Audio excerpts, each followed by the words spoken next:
Dear students, welcome back to Amin Career Academy's online video lesson. And today I have appeared before you with another class, and it is on right form of verb. তো এখানে class 7 এর model question 18 এর question number 6 যেটা তোমাদের advance বইয়ে রয়েছে সেটি আজকে তোমাদেরকে আমি সলভ করে দেখাবো। হ্যাঁ, তোমরা অধিক গুরুত্ব সহকারে ক্লাসটি এনজয় করবে। দেখো এখানে লেখা আছে ফিল ইন দ্য গ্যাপস, অর্থাৎ এই যে গ্যাপগুলো আছে এই গ্যাপগুলো কি করতে হবে, পূরণ করতে হবে with the right forms of verbs. এইখানে ব্র্যাকেটে যে ভার্বগুলি লেখা আছে এগুলো রাইট ফর্ম দিয়ে তোমাকে এই গ্যাপগুলো কি করতে হবে, ফিল আপ করতে হবে। এখন দেখো যে question a and F have special instructions. এখানে কোশ্চেন নাম্বার এ এবং কোশ্চেন নাম্বার কি এফ, এই দুটোর মধ্যে দেখো স্পেশাল ইনস্ট্রাকশন দেওয়া আছে, অর্থাৎ বিশেষ একটা দিক নির্দেশনা তোমাদের দেওয়া আছে এখানে। হ্যাঁ, তো ইউজ কি বলছে, special instructions in the brackets for the use of verb. এখানে তোমাদের দেখো যে 0.5 × 8 ইকুয়াল কত, 4, অর্থাৎ তোমাদের এখানে 8টা গ্যাপ আছে, প্রতিটা গ্যাপের মান হচ্ছে 0.5 করে। তাহলে একটি গ্যাপ তুমি যদি কারেক্ট করতে পারো তাহলে দেখা যাচ্ছে যে তোমার 0.5 পাবে, অর্থাৎ এখানে 8টা গ্যাপের মধ্যে যদি তুমি 8টাই কারেক্ট করতে পারো তাহলে তুমি 4 মার্কস পেয়ে যাবে। তো এই ক্ষেত্রে তোমরা কিভাবে ফুল মার্কস পেতে পারো এই বিষয়ে আমি একটু ধারণা দেব। দেখো তোমাদের রাইট ফর্মস অফ ভার্বে যাওয়ার পূর্বেই তোমাদের সাবজেক্ট ভার্ব এগ্রিমেন্ট সম্পর্কে ফুল ধারণা থাকতে হবে। হ্যাঁ, এবং এখানে ভার্ব কিভাবে বসে, ভার্ব কোন রূপ নিয়ে বসবে, হ্যাঁ, যে ভার্বের কি সিঙ্গুলার ফর্ম বসবে না প্লুরাল ফর্ম বসবে সেটা নির্ভর করবে তোমার সাবজেক্টের উপর। হ্যাঁ, তাহলে অবশ্যই সাবজেক্টের পার্সনটি ভালোভাবে তোমাদের চিনতে হবে এবং কোন নাম্বারে আছে সেটিও তোমাদের জানতে হবে।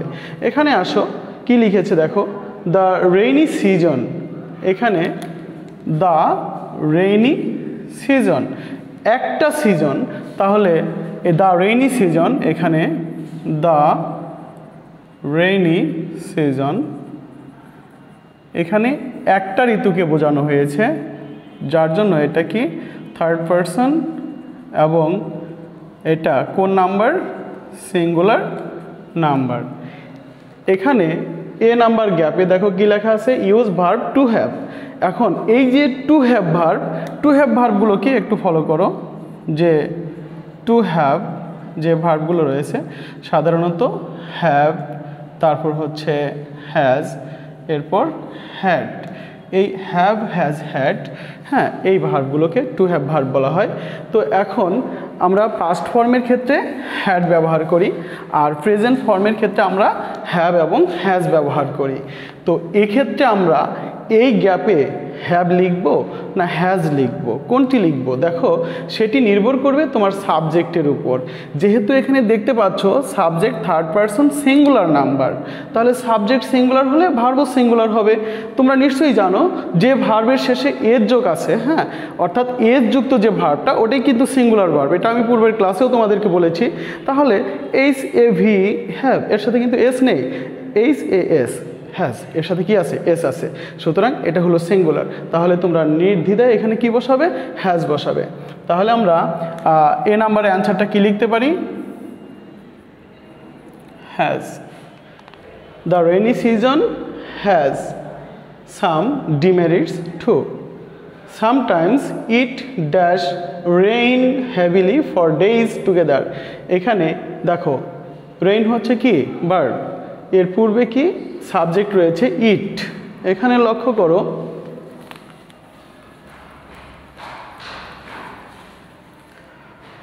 যে ইট এটিও কিন্তু একটি সাবজেক্ট এবং এটাও হচ্ছে কি থার্ড পারসন এবং সিঙ্গুলার। আর যেহেতু এটা সিঙ্গুলার সাবজেক্ট তাহলে ভার্বটাও কি হবে, সিঙ্গুলার হবে।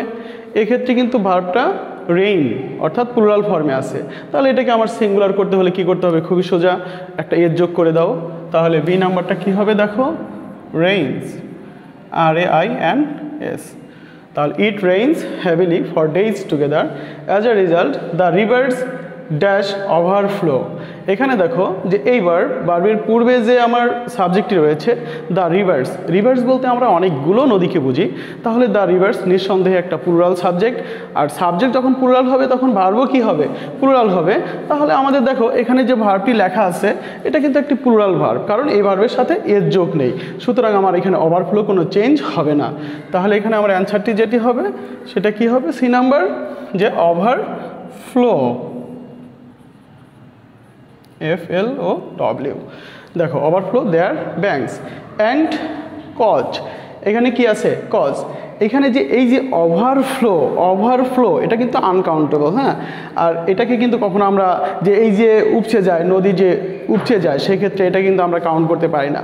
সুতরাং দেখা গেছে যে এটা আমাদের যে এই কজ যে ভার্বটি রয়েছে সেটা কোন সাবজেক্টের উপর নির্ভর করবে, সেটি আমাদের এই যে ওভারফ্লো হবে সেটির উপর নির্ভর করবে। তাহলে ওভারফ্লো এখানে থার্ড পারসন কি? সিঙ্গুলার, যার জন্য আমার এখানে কজটা কি হবে? Causes and causes. দেখো ডি নাম্বার, CAUSES, কজেস। তাহলে কি হচ্ছে? As a result the rivers overflow their banks and causes flood. এবং এর কারণে কি হচ্ছে? বন্যা হচ্ছে। Which brings about untold sufferings, sorrows, sufferings and miseries. There is water everywhere, roads. দেখো এখানে যে ভার্বটি রয়েছে তার পূর্বে যে সাবজেক্টটি আছে রোডস। রোডস মানে কি? একটি রাস্তা? না, রোডস মানে অনেকগুলো রাস্তাকে বোঝানো হয়েছে। তাহলে নিশ্চয়ই এটা থার্ড পারসন প্লুরাল, যার জন্য এখানে ভার্বের কোনো চেঞ্জ হবে না, সরাসরি আমাদের বিকামই থাকবে। হ্যাঁ, এরপরে দেখো become muddy due to incessant. এখানে ইনসিসেন্ট অর্থটা কি? একটানা লিখে দিয়েছি। Due to incessant rains people dash go in the কি? Negative form out. তাহলে এখানে দেখো এই যে এফ নাম্বার আর এই যে এ নাম্বার, এখানে কিন্তু একটা কথা বলা হয়েছিল যে question a and F have special instructions.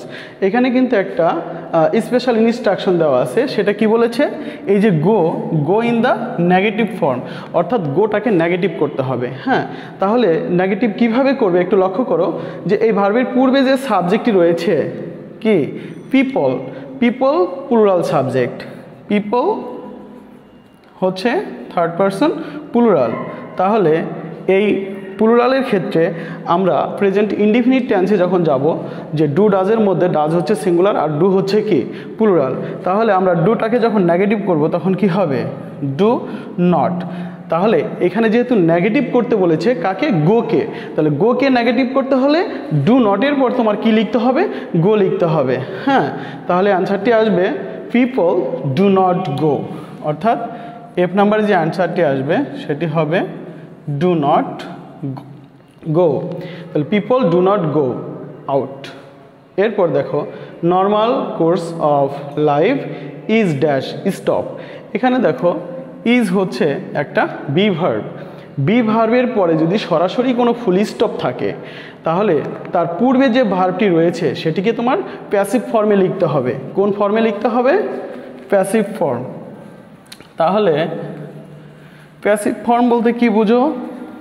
Be verb plus V3, be verb plus V3 equal passive form. হ্যাঁ, অর্থাৎ তোমাদের রুলসটা হচ্ছে এটা যে যদি কোনো be verb plus gap plus full stop থাকে ঠিক তখনই এখানে যে আমরা ভার্বটি বসাবো সেই ভার্বটির থার্ড ফর্ম করে বসাবো। তাহলে স্টপ, স্টপের থার্ড ফর্ম হবে কি? স্টপড। তাহলে এখানে আমার জি নাম্বারের যে অ্যান্সারটি STOPPED, stopped. People dash be use umbrellas and move by boats. দেখো এখানেও কিন্তু পিপল কি? Plural subject. এখানে আছে বি। আমরা বি বলতে কাকে বুঝি? দেখো এখানেও কিন্তু বি ভার্ব লেখা আছে। তো বি বলতে আমরা কাকে বুঝি একটু লক্ষ্য করো। বি বলতে আমরা বি ভার্বগুলোকে বুঝি। তো এখানে বি বলতে যাকে বোঝানো হয়েছে সেটি হচ্ছে এম, ইজ, আর, হ্যাঁ, ওয়াজ, ওয়ার। তো এখানে যে am is R was wire এর মধ্যে এখানে কোনটি বসবে একটু লক্ষ্য করো যে যেহেতু প্রেজেন্ট এখানে অ্যাম ইজ এবং আর এই তিনটি হচ্ছে প্রেজেন্টের আর ওয়াজ এবং ওয়্যার এই দুটি হচ্ছে পাস্টের। তাহলে এটা যেহেতু আমরা প্রেজেন্ট ফর্মে লিখতেছি সুতরাং পিপলের পরে আমার আর বসবে, কি বসবে? আর, কারণ কেবলমাত্র আইয়ের পরেই কিন্তু কি বসে? অ্যাম বসে। আইয়ের পরে অ্যাম বসে। পৃথিবীর যত থার্ড পারসন সিঙ্গুলার নাম্বার আছে হ্যাঁ সেগুলোর পরে ইজ বসবে এবং এখানে দেখো থার্ড পারসন প্লুরাল এবং সেকেন্ড পারসনের ক্ষেত্রে আমরা আর ব্যবহার করি।